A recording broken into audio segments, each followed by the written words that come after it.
Z Débrief, en partenariat avec InmacWstore.com, le spécialiste de l'équipement informatique pour les professionnels. Bonjour à tous, nous voici de retour pour une nouvelle édition du Z Débrief, votre podcast de l'actualité numérique. À mes côtés, comme chaque semaine, Estelle, bonjour. Bonjour David, bonjour à tous. Alors, quel est le programme ? Eh bien, cette semaine, on va parler du développement de nouveaux modèles de supermarchés sans caisse. C'est Amazon qui a lancé ça outre-Atlantique et l'innovation a désormais traversé l'océan et arrive chez Auchan. On verra les conséquences de la refonte de l'apparence du produit de recherche mobile de Google. Beaucoup de mots alignés qui veulent tout simplement dire que les recherches dans le moteur Google vont être simplifiées. À la une aussi, une levée de fonds record de la néobanque allemande N26. Elle se porte bien, trop bien même pour les autorités, vous le verrez. Dans cette édition également, la pollution des objets électroniques qui pèsent de plus en plus lourd sur les épaules de notre belle planète. Et puis dans la rubrique pratique du Z Débrief, on vous dira ce qu'il faut faire si votre iPhone est en surchauffe. Et enfin cette semaine, le Zoom de la rédaction sera dédié à un iPhone avec un port USB-C. Si, ça existe, vous l'entendrez. Allez, le Z Débrief, c'est parti. Les dernières infos. Pour commencer donc, des supermarchés sans caisse. C'est Amazon qui s'est lancé en premier dans la technologie dite du Just Walk. Le groupe a développé de nouveaux modèles de magasins automatisés à Seattle, Chicago, San Francisco, New York et Londres. Le principe, grâce à l'IA et à des capteurs intelligents pour détecter automatiquement les produits choisis, plus besoin de passer donc en caisse. Vous rentrez dans le magasin, vous vous servez, vous repartez avec vos courses dont le montant est débité automatiquement sur votre compte en banque. La société Tesco a rapidement emboîté le pas d'Amazon avec, elle aussi, l'ouverture d'un magasin sans caisse dans la capitale britannique. Pour y faire leurs achats, les clients s'enregistrent lors de leur entrée dans le magasin en scannant un QR code généré via une application sur leur smartphone. Une fois leur course terminée, chacun reçoit sa facture sur son compte. Ok, et comment ça marche ? Chaque client est scruté par un dispositif de caméra qui surveille les produits achetés. Des capteurs de poids sont installés sur les étagères. Le système d'IA permet également de suivre les mouvements de chaque client.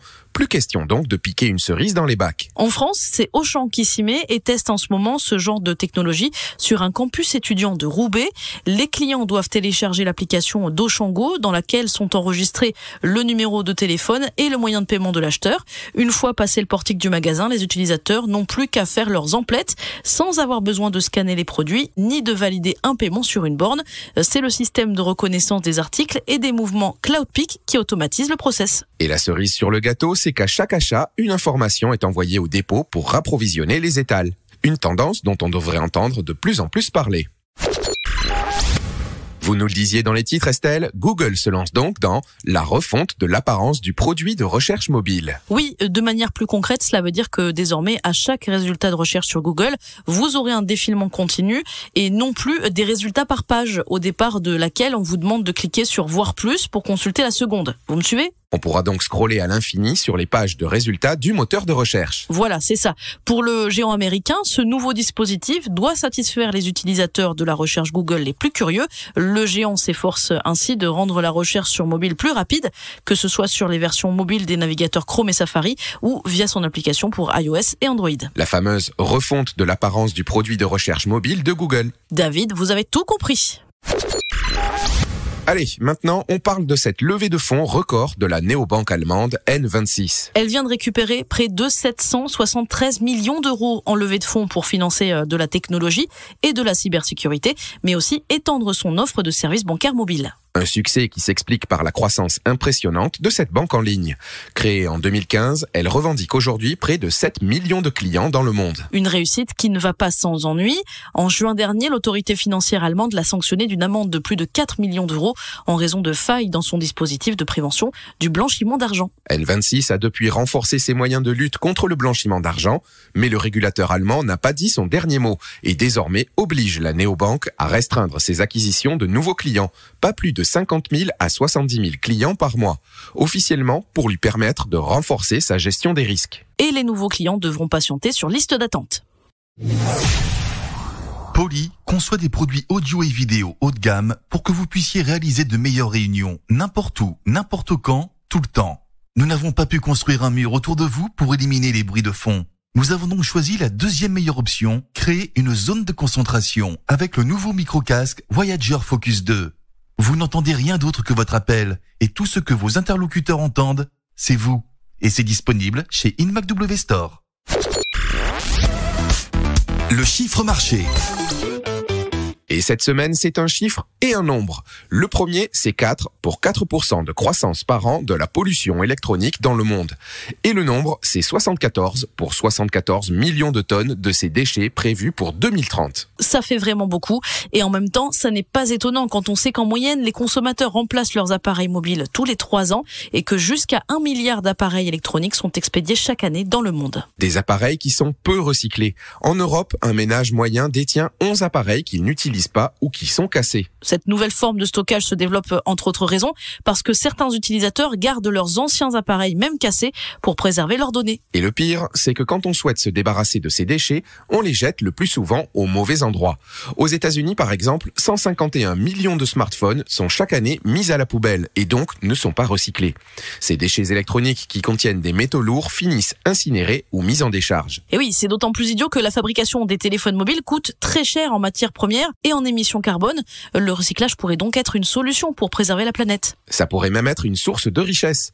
1 million de téléphones portables peut générer 24 kilos d'or, 16 000 kilos de cuivre, 350 kilos d'argent et 14 kilos de palladium.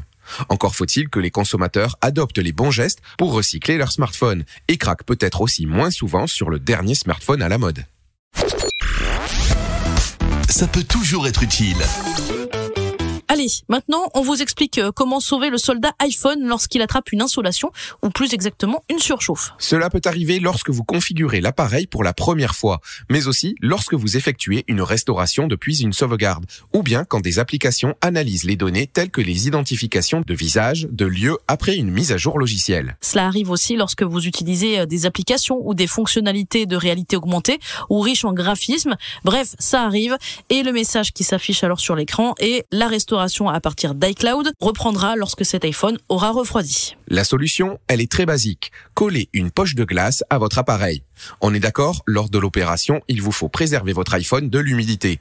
Et on me dit du côté du Burkina Faso que placer aussi son appareil devant un climatiseur, ça peut aussi faire l'affaire. Mais c'est plus lent. Le zoom de la rédac.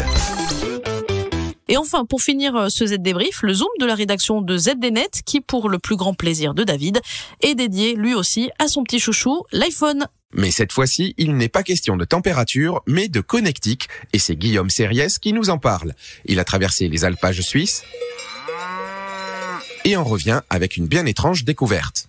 Il existe un iPhone qui fonctionne avec un port USB-C. Et non, vous ne pouvez pas l'acheter. Cet iPhone si particulier se trouve au pays du Gruyère dans les mains de Ken Pilonel, un tout jeune étudiant en master de robotique à l'école polytechnique fédérale de Lausanne. Comment a-t-il fait pour récupérer cet iPhone si particulier ?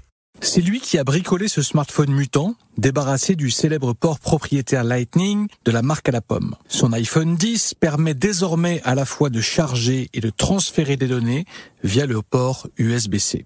L'idée m'est venue à la suite de ma frustration, dit l'étudiant au quotidien suisse Le Temps. Après 1 an et demi de travail, il prévoit de publier sa trouvaille sous licence open source dans les semaines à venir. Et ça va cartonner, c'est sûr. Plus de 17 000 personnes se sont déjà abonnées à sa chaîne YouTube créée pour l'occasion. J'imagine que d'autres personnes se baseront sur mes plans pour les reproduire ou même les modifier, dit-il. Théoriquement, son schéma électronique fonctionne sur tous les iPhones qui ont un port Lightning, iPhone 13 inclus. Au-delà du petit exploit technique, ce projet mené à bien par le jeune Helvète met en lumière la face sombre d'Apple. L'entreprise verrouille littéralement son matériel dans le seul but de préserver ses marges sur les accessoires tels que les câbles de recharge. Apple est sur ce point le seul fabricant à imposer son port Lightning aux utilisateurs et à l'industrie, alors que tous les autres fabricants adoptent désormais massivement le standard USB-C. À présent donc, Ken Pilonel peut utiliser le même chargeur pour tous ses appareils électroniques. Cela simplifie le quotidien, précise-t-il, ajoutant que cela va également réduire la quantité de déchets électroniques. Et justement, on en parlait précédemment.